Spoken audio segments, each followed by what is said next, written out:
So here we are, and we're starting topic number 2, level 2, which is plankton. And Tamlin is the mentor for this. You will have met Tamlin in level 1 when she was interviewed about temperature and whale sounds, and when she was working with us on light and photography.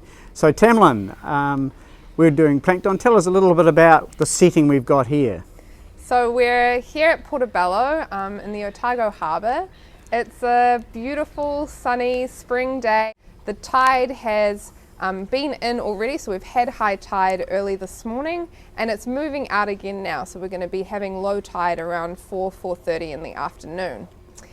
You can see that we have the outer harbour here, and then if we look to the other side we have what we call the inner harbour. So the Otago Harbour is split into these different zones, and in the middle here we've got Quarantine Island, and so these islands act like a sort of bottleneck in the middle of the harbour. This means that the inner harbour can be quite different to the outer harbour conditions. In the inner harbour it's more shallow, it's can be influenced more by rainfall, runoff of fresh water from the coast. And then our outer harbour is influenced more by the coastal water that's coming in and out during the tide cycle. We also generally have more variability in the inner harbour because it's shallower and is being influenced by the rain more. It's colder in winter. In the summer it's warmer than the outer harbour because it warms up more easily with the sunlight. And what's the significance of spring for plankton? So in the spring we're starting to get longer day lengths, so that's more sunlight is available for photosynthesis for our seaweeds that are in the ocean, but also for our phytoplankton. And so when we've got more photosynthesis, we have more productivity in the ocean. This means that there's more food available for everything else in the ocean that's relying on our photosynthesizers, our primary producers. I guess an analogy would be what's happening on shore with pasture, and that we have increased temperatures and longer day length, and we have the grass growing, and so we've got a kick-off for all those grazers that are part of the farming industry also getting a big spring boost. Yeah, exactly. Yeah.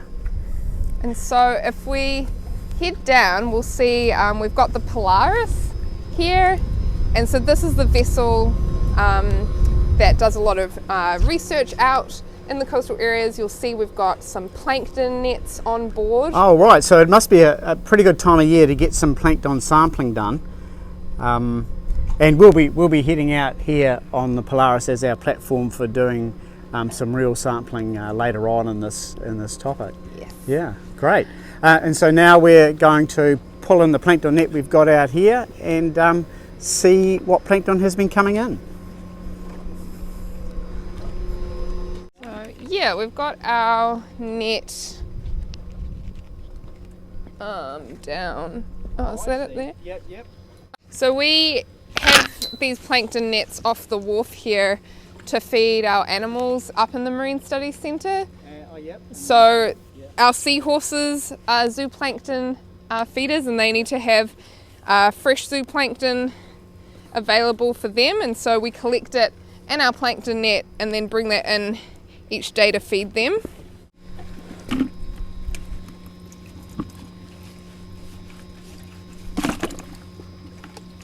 Right.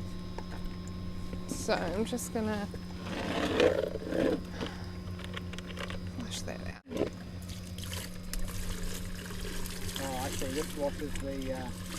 Yeah, so any little bits that are stuck in there are going to get washed out.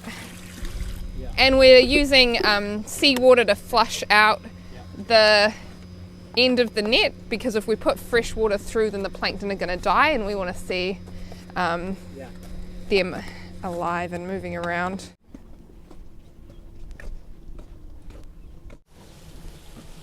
So we're heading back up to the study centre now. We're going to have a look in our bucket and take a closer view at what we might have found in our harbour today.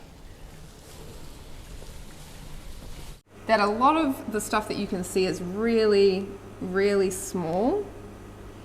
And plankton often are actually microscopic, so you can't see it with your naked eye. And so plankton are drifters in the ocean. A plankton can't swim itself in the water. It just follows the currents and is moved around by the ocean.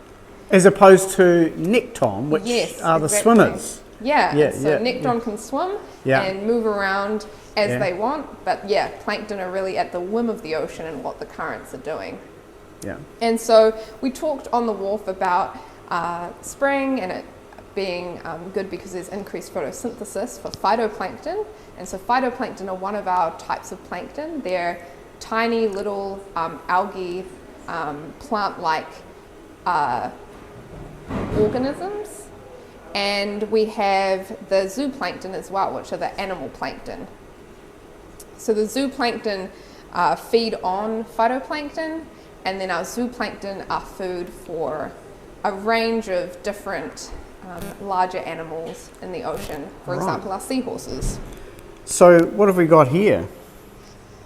So we've got a little bit of gear for checking out our plankton under a microscope. So we've got our micro eye here, and this is a Bogarov tray. So what we can use this for is we can put our plankton sample in this tray, and then we can follow along this S shape, and it can help us keep track of what plankton we've already looked at. Okay, should we have a look and see what we've got?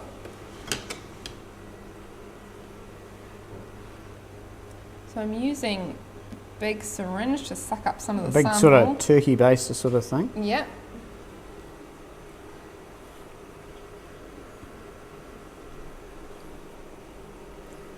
So here's our sample there. You can see a few little dots and a little bit. And so these things that are moving around, these are the zooplankton. Yep. And some of those are feeding on the phytoplankton, and some of the feeding on other zooplankton. Yep. So some of it grazes. And we've got a little bit of a green dot there. Is that some of our phytoplankton, that photosynthesizing phytoplankton? And there's some little things zipping around there. Yep, so that will be zooplankton. And there are two types of zooplankton, aren't there? We sort of tend to... Yeah, so there's holoplankton and meroplankton. Okay. So holoplankton are permanently plankton for their whole life, so they're not going to grow up and become some other kind of bigger critter as an adult. But our meroplankton are our plankton that are just temporarily plankton. So they're maybe a baby crab or a baby fish. And then once they grow bigger, they stop being plankton and they're able to swim around and they eventually grow up to be an adult. So this one is a baby crab, so it's called a crabzoia. So it's a certain stage of... Yeah. It's hatched out from the egg and it's now developing.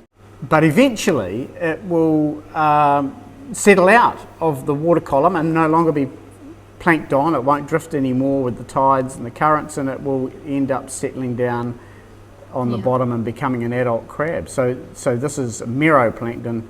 It's merely temporary. Mm-hmm. And you can see it can move around a little bit, but if there was a current happening, it would just get pushed around. All right, it's two of them.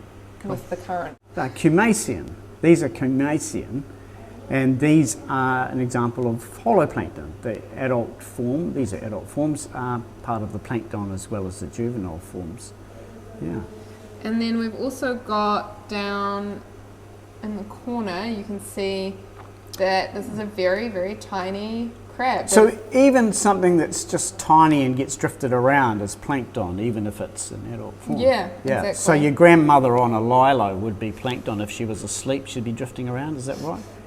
Yeah. So plankton's drifting around on the pool. So it's not necessarily small. No. So you can get really big, large things that just drift in the sea and go with the currents and tides, and it's plankton as well. Plankton. Yeah, exactly. Okay, fine, it's good. Yeah.